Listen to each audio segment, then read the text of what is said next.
pemungutan PBB P2, di mana pemungutan PBB P2 di sini suatu rangkaian kegiatan mulai dari penghimpunan data subjek dan objek pajak, penentuan besarnya pajak yang terhutang, sampai kegiatan penagihan pajak kepada wajib pajak, serta pengawasan penyetorannya. Sebagaimana kita ketahui bahwa ada 4 tahap dalam pemungutan PBB P2. Yang pertama, penghimpunan data objek dan subjek pajak. Jadi kita melakukan penghimpunan data objek pajak mencakup informasi tentang tanah dan bangunan yang menjadi objek pajak seperti lokasi, luas tanah, tipe bangunan, dan nilai perkiraan.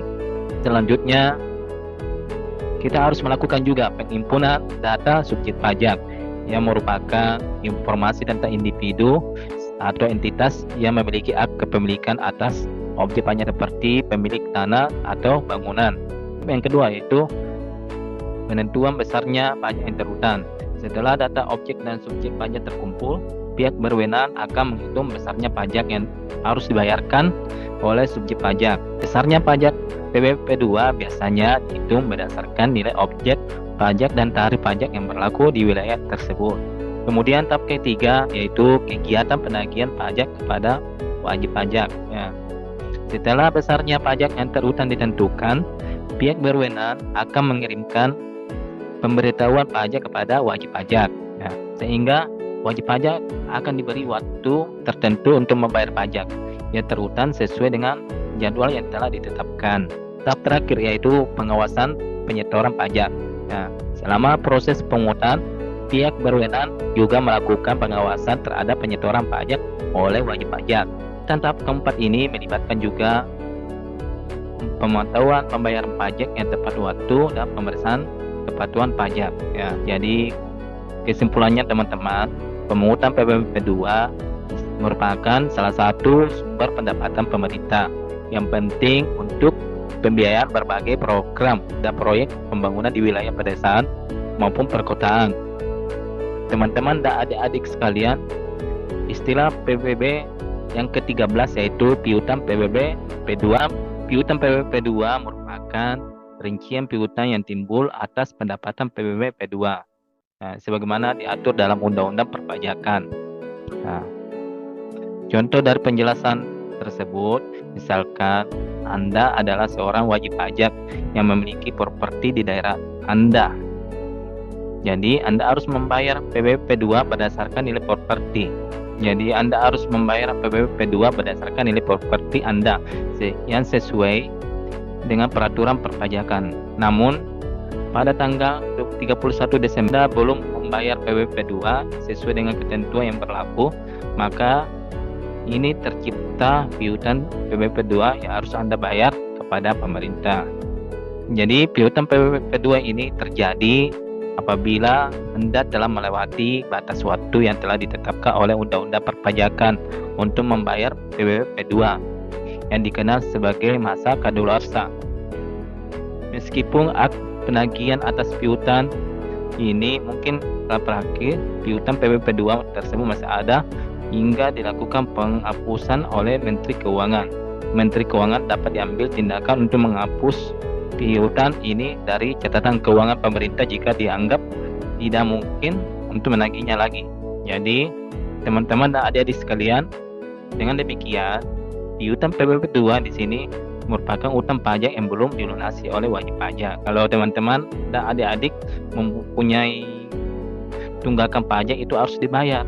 Teman-teman dan adik-adik sekalian, selanjutnya istilah PBB yang ke-14 yaitu piutang PBB P2 neto. Piutang PBB P2 neto yaitu nilai piutang PBB P2 per tanggal 31 Desember sebelum tahun pengalihan dikurangi dengan penyisian piutang PBB P2 tidak tertagih agar nilai piutang PBB P2 sama dengan nilai bersih yang dapat direalisasikan. Pernyataan tersebut menjelaskan tentang konsep piutang PBB P2 dan cara menghitungnya.